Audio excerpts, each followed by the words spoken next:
Today we are making pretty much a deconstructed beef cabbage roll soup, but I am going to be using Impossible burger meat, which is going to make it vegan style.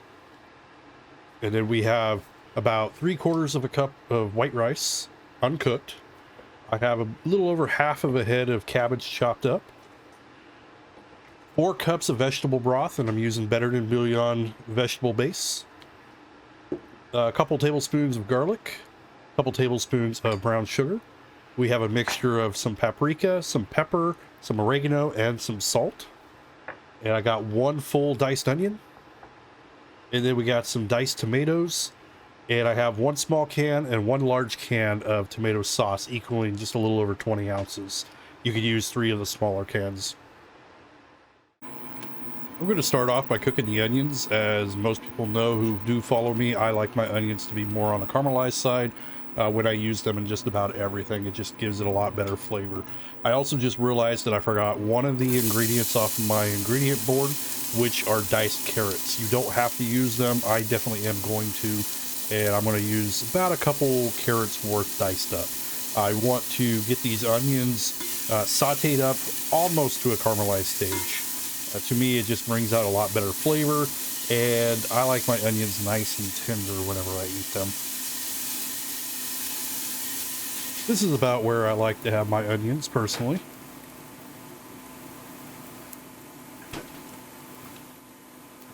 They're not quite at the caramelized stage, but they are getting nice and golden brown here.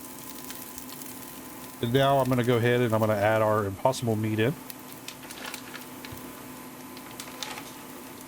This stuff is safe to eat straight out of the package. You don't even have to actually cook it.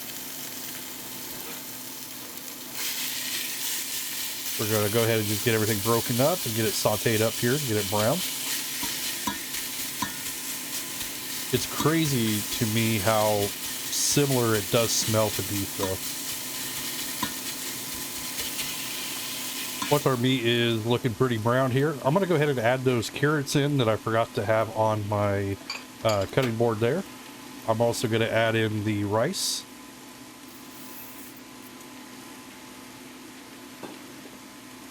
Then I'm going to go ahead and give this a good stir. Normally I would want to use like a Dutch oven for this, but I do not own one. I do need to buy one. So I'm just going to use my stainless steel. If you are using a stainless steel like me, you'll want to make sure that when you go to add your broth and everything that you get that bottom deglazed. Want to go ahead and add our seasonings in. Give that a good mixture.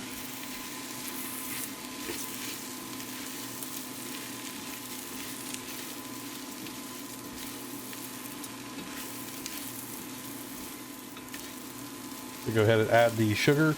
Now you don't have to use sugar, but it does help with breaking down some of the acidity with the tomatoes and everything.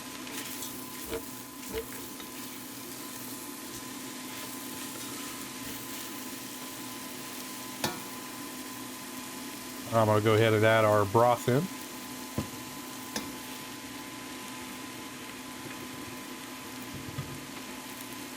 Actually, I'm going to add the tomatoes first.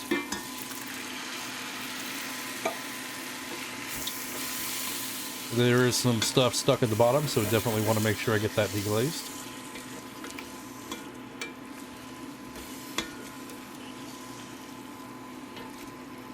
Go ahead and add your tomato sauce.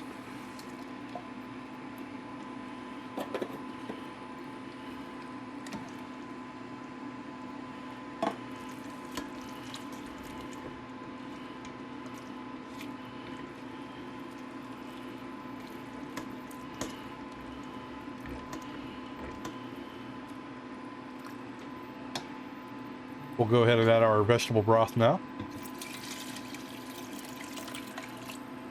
And if you do want to make this with beef, you definitely can. You could also use beef stock, but I decided that I wanted to try to do a vegan route with this one.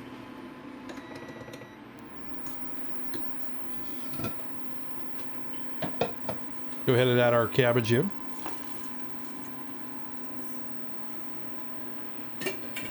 We want to give this a good stir, and then You just, as it's coming up to temperature, just make sure you scrape that bottom where you get all those food bits off. That is a lot of flavor there, plus you don't want it to burn.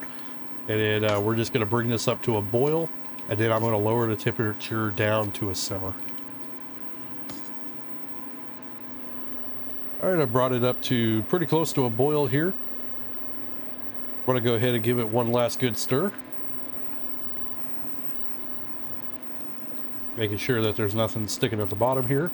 Now I'm going to turn this down. I want to simmer it for 30 to 45 minutes, at least 30. I would recommend a little bit longer to kind of let the flavors, you know, kind of mingle in there, and, you know, just make sure that the cabbage and everything is nice and tender.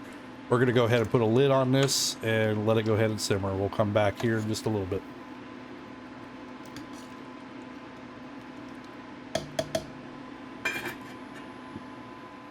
All right, we are back. I let mine go for almost an hour just to kind of make sure everything was nice and tender, make sure all the flavors were really in there. You could go even longer, let this simmer for, you know, a couple hours at a low temperature if you like. You could do this in the Instant Pot as well. That might be the route that I'll give a try next time. But it definitely smells really good. It at least to me, it looks pretty good. I know it probably doesn't look the most appealing to everybody. We want to do a taste test, see how the salt and everything is now.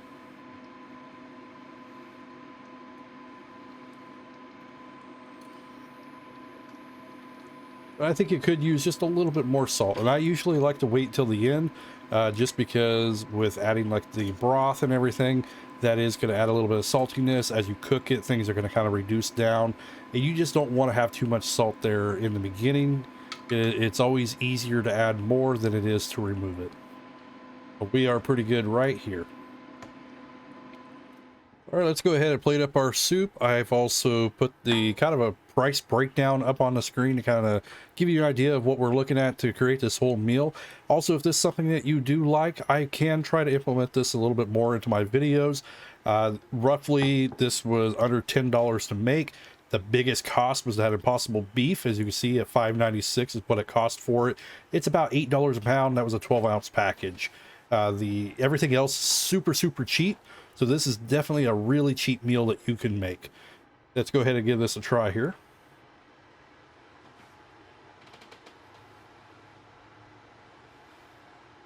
Really hot, so definitely be careful there in the beginning. It tastes really good. Definitely recommend giving this a try. Much easier than rolling out your cabbage rolls. It may not be the prettiest dish, but it tastes really good. Anyway, thank you for stopping by. Subscribe, like, comment below.